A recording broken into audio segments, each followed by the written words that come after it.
မာစတာဘွဲ့ရထားပြီးလစာသိန်းချီရပေမဲ့ကားပါကင်မှားရမိရာကနေရဲတွေကိုအော်ဟစ်တောင်းချမ်းခဲ့တဲ့အမျိုးသမီး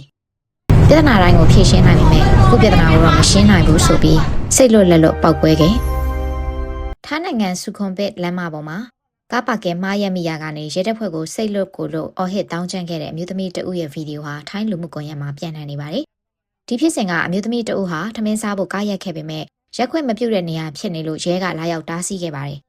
ဒါပေမဲ့အမျိုးသမီးကရဲစကားကိုလုံးဝနားမထောင်ပဲအရေးကြီးကိစ္စရှိတယ်ဆိုပြီးကားကိုဆက်မောင်းထွက်သွားခဲ့ပါတယ်။ရဲကဆက်သွားရင်အပြစ်ရှိမယ်လို့သတိပေးပေမဲ့ဂယုမဆိုင်ပဲမောင်းထွက်သွားလို့ရဲတပ်ဖွဲ့ကနောက်ကနေလိုက်လံတားဆီးခဲ့ရပါတယ်။ရဲကကားကိုတားပြီးချိန်မှာတော့အမျိုးသမီးဟာဂဲတွေကိုစကားပြောခွင့်တော့မပေးပဲအတန်ကုန်အော်ဟစ်တောင်းချမ်းมาတော့တယ်။เป็นอะไรเนี่ย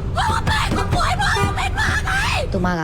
ငါကမာစတာဘွဲ့ရထားတာလစာကိုဝင်ငွေဘတ်သိန်းချီရတယ်။ပြဿနာတိုင်းကိုဖြေရှင်းနိုင်လောက်အောင်ညံကောင်းပေမဲ့ဒီပြဿနာကိုတော့မဖြေရှင်းနိုင်တော့ဘူးဆိုပြီးနားလေရခတ်တဲ့စကားတွေပြောကရဲတွေကိုသူမအိမ်ကိုလိုက်ကြည့်ဖို့ပါခေါ်ဆောင်ခဲ့ပါတယ်။ဒီဗီဒီယိုကိုကြည့်ရှုသူတွေကတော့သူမဟာအိမ်တွင်ရေးဒါမှမဟုတ်ကိုရေးကိုတာပြင်းထန်တဲ့ PR တွေရှိနေလို့အခုလိုစိတ်ခံစားမှုမထိန်နိုင်ပဲပောက်ကွဲထွက်လာတာဖြစ်နိုင်တယ်လို့သုံးသပ်နေကြပါတယ်။ရဲတပ်ဖွဲ့ဝင်တွေကတော့တီတီငိမ့်ငိမ့်နဲ့ပဲတာဝန်ဝတ္တရားကိုဆောင်ရွက်ခဲ့ကြပြီးလက်တလုံးမှာတော့အဲ့ဒီအမျိုးသမီးကိုငဲ့ညာတဲ့အနေနဲ့မူရင်းဗီဒီယိုကိုပြန်ဖြတ်ပေးလိုက်ပြီးဖြစ်ကြောင်းလည်းသိရပါတယ်ရှင်။